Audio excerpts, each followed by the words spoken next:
샬롬. 오늘 설교 제목은 기쁨의 진짜 이유는 The Real Reason for the Joy. 누가복음 10장 1절 3절에 주께서 따로 70인을 세우사 친히 가시려는 각 동네와 각 지역으로 둘씩 앞서 보내시며 갈지어다 내가 너희를 보냄이 어린 양을 이리 가운데로 보낸과 같도다. 본문 17절 70인이 기뻐하며 돌아 이르되 주여 주의 이름이면 귀신들도 우리에게 항복하더이다. 바른 성경에서는 70 또는 72명이 기쁘게 돌아와 말하기를 주님, 주님의 이름으로 인해 악령들까지도 저희에게 복종하였습니다 하니, 존 칼빈은 자신의 주석에서 다음같이 설명합니다.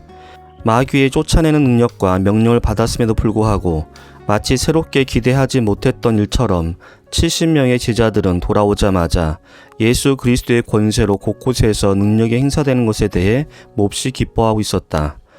다시 말해 그들은 예수님의 능력으로 인하여 자신들에게 보여진 사실, 즉 귀신들이 항복한 일에 압도당했다. 그래서 박윤선 목사님 주석에서는 이것을 보면 70명의 제자들은 귀신을 쫓아내는 일을 가장 큰 능력으로 여기는 것이 분명하다라고 말합니다. 첫 번째로 복음을 통해 사탄은 굴복당한다. 본문 18절 예수께서 이르시되 사탄이 하늘로부터 번개같이 떨어지는 것을 내가 보았노라. 박윤선 목사님은 자신의 주소에서 다음같이 설명합니다. 이 말씀에 대한 해석으로는 몇 가지가 있다. 첫 번째로 예수님께서 십자가에 못 박히심으로 사탄을 이기실 일을 미리 내다보시고 하신 말씀이다. 요한복음 12장 31절에 33절 이제 이 세상에 대한 심판이 이르렀으니 이 세상의 임금이 쫓겨나리라. 내가 땅에서 들리면 모든 사람을 내게로 이끌겠노라 하시니, 이렇게 말씀하심은 자기 어떠한 죽음으로 죽을 것을 보이심이라라. 두 번째로 데오드로츠안의 말처럼 이것은 예수님의 제자들이 전도할 때 사탄이 인간을 해하는 권세의 자리에서 떨어짐을 의미한다. 세 번째로 존 칼빈은 말하였으되 이것은 제자들이 복음을 전한 결과에 대하여 비유로 말한 것이다. 우리는 생각하는데 주님의 마음에는 위에 세 가지 의견이 다 있었다라고 말할 수 있다. 사도행전 8장 예루살렘에 있는 교회에 큰 박해가 있어 사도 외에는 다 유대와 사마리아의 모든 땅으로 흩어지니라. 그 흩어진 사람들이 두루 다니며 복음의 말씀을 전할세 빌립이 사마리아 성에 내려가 그리스도를 백성에게 전파하니, 무리가 빌립의 말도 듣고 행하는 표적도 보고 한마음으로 그가 하는 말을 따르더라. 많은 사람에 붙었던 더러운 귀신들이 크게 소리를 지르며 나가고 또 많은 중풍병자와 못 걷는 사람이 나오니 그 성에 큰 기쁨이 있더라. 그렇다면 존 칼빈은 어떻게 말하고 있습니까? 예수 그리스도께서는 70명의 제자들을 특별한 사항으로부터 일반적인 사항으로 이끌어가고 계셨다. 즉 예수 그리스도께서는 사탄의 왕국이 정복되도록 자기 복음이 전파되어야 한다라고 말씀하셨다. 그래서 제자들은 이러한 현상을 목격했을 때 복음의 가치를 비로소 체득할 수 있었다. 이제 우리가 알 수 있는 것은 우린 사탄의 다스림에서 구출된 것이 오직 복음에 의한 것이란 사실이다. 그리고 정당한 은혜의 효능은 사탄이 멸망당하고 죄악이 소멸되어 하나님에 의해 합당한 생활하는 자들 속에 임한 복음에서만 가능하다는 사실이다. 또한 주님께서 말씀하신 비유 또한 주시해야겠다. 복음의 천둥과 함께 교훈이 가는 능력이 대단함을 말씀하셨다. 이 능력은 신속하고도 큰 힘으로 완전 무장을 갖추고 있는 이 세상의 왕을 떨어뜨릴 수 있었다고 말씀하셨다. 로마서 1장 내가 복음을 부끄러워하지 아니하노니 이 복음은 모든 믿는 자에게 구원을 주시는 하나님의 능력이 됨이라. 나의 복음과 예수 그리스도를 전파함은 영세전부터 감추어졌다가 이제는 나타나신 바 되었으며 영원하신 하나님의 명을 따라 선지자들의 글로 말미암아 모든 민족이 믿어 순종하게 하시려고 알게 하신 바 그 신비의 계시를 따라 된 것이니, 이 복음으로 너희를 능히 견고하게 하실 지혜로우신 하나님께 예수 그리스도로 말미암아 영광이 세세무궁하도록 있을지어다. 아멘. 뿐만 아니라 구속의 주님이신 예수 그리스도께서 오시기까지 공중의 권세를 장악하고 세상을 자기 발 아래 다스리면서 사람들의 머리 위에서 개가를 부르고 있던 사탄의 억압 아래서 신음하던 인간의 비참한 상태도 말씀하셨다. 두 번째로 너희를 해칠 자가 없으리라. 본문 19절 내가 너에게 뱀과 정갈을 밟으며 원수의 모든 능력을 제어할 권세를 주었으니 너희를 해칠 자가 결코 없으리라. 이것은 하나의 특권이다. 주님은 그들이 지금 자랑으로 여기고 있는 것이 훌륭한 은사란 사실을 부인하지 않는다.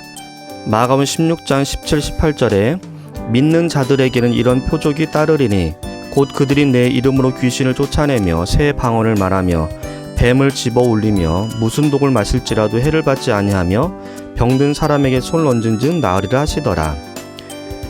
그러나 그들로 하여금 더욱 높은 것을 바라보고 밖으로 나타나는 기적의 수준에 머물러 있지 말 것을 말씀하고 계신다. 로마서 1장 만일 하나님이 우리를 위하시면 누가 우리를 대적하리요? 누가 능히 하나님께서 택하신 자들을 고발하리요? 누가 우리를 그리스도의 사랑에서 끊으리요? 환난이나 곤고나 박해나 기근이나 적신이나 위험이나 칼이랴. 그러나 이 모든 일에 우리를 사랑하신 이로 말미암아 우리가 넉넉히 이기느니라. 내가 확신하노니 사망이나 생명이나 천사들이나 권세자들이나 현재일이나 장래일이나 능력이나 높음이나 기쁨이나 다른 어떤 피조물이라도 우리를 우리 주 그리스도 예수 안에 있는 하나님의 사랑에서 끊을 수 없으리라. 로마서 1장 16절 내가 복음을 부끄러워하지 아니하노니 이 복음은 모든 믿는 자에게 구원을 주시는 하나님의 능력이 됨이라. 그들에게는 기적을 통한 기쁨이 있었다. 그러나 주님은 이 기쁨의 약점을 보여주고 계신다. 다시 말해 그 기쁨 중에서 그들은 감정적인 것에 너무 도취할 뿐 그들의 마음이 높은 곳으로 행하지 않았다는 것이다. 거의 모든 경건한 자들이 고통을 당하게 되는 병폐가 바로 이것이다. 그들이 하나님의 선하심을 기억하고 그 선하심에 감사하고 있긴 하지만 그들이 천국에 이르도록 해주는 사닥다리와 같은 하나님의 은혜로 도움을 받지 못하고 있다. 그러므로 그들은 손을 펴주시는 주님에 의하여 들림을 받을 필요가 있다. 다시 말하자면 땅 위에서 그대로 침체지지 말고 하늘의 새로움을 열망하는 것이었다라고 존 칼빈은 자신의 주석에서 설명합니다. 마태복음 28장 예수께서 나와 말씀하여 이르시되 하늘과 땅의 모든 권세를 내게 주셨으니 그러므로 너희는 가서 모든 민족을 제자로 삼아 아버지 아들과 성령의 이름으로 세례를 베풀고 내가 너희에게 분부한 모든 것을 가르쳐 지키게 하라. 볼지어다 내가 세상 끝날까지 너희와 항상 함께 있으리라 하시니라. 결론입니다. 본문 20절에 그러나 귀신들이 너희에게 항복하는 것으로 기뻐하지 말고 너희 이름이 하늘에 기록된 것으로 기뻐하라 하시니라. 박윤선 목사님 주석에서는 다음과 같이 설명합니다. 이 말씀을 보면 첫째로 신자들이 권능으로 귀신을 제압하는 것과 같은 외부적인 기사로 기뻐하기보다는 영혼의 중생, 회개, 신앙과 같은 내부적 기사로 기뻐해야 할 것을 가르친다. 두 번째로 신자가 자기의 전도 사업의 성취를 보고 그것을 기쁨의 이유로 삼지만 그것보다 자기 자신의 구원받은 사실, 곧 하늘에 기록된 일로 인하여 기뻐해야 한다.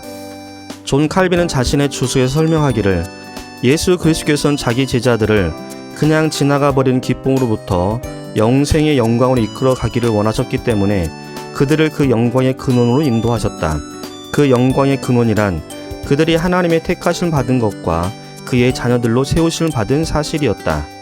주님은 그들의 이름이 하늘에 기록되었다는 사실을 은유로 말씀하셨을 때 마치 그들의 이름들이 목록표에 기록된 것처럼 하나님 앞에서 그들은 하나님의 자녀들이요 후사들로서 인정되었음을 의미한다.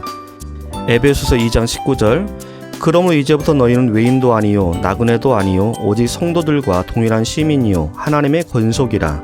바른 성경에 그러므로 너희는 이제 더 이상 외국인들이나 나그네들이 아니라 오히려 성도들과 동일한 시민이며 하나님의 가족이다. 아멘.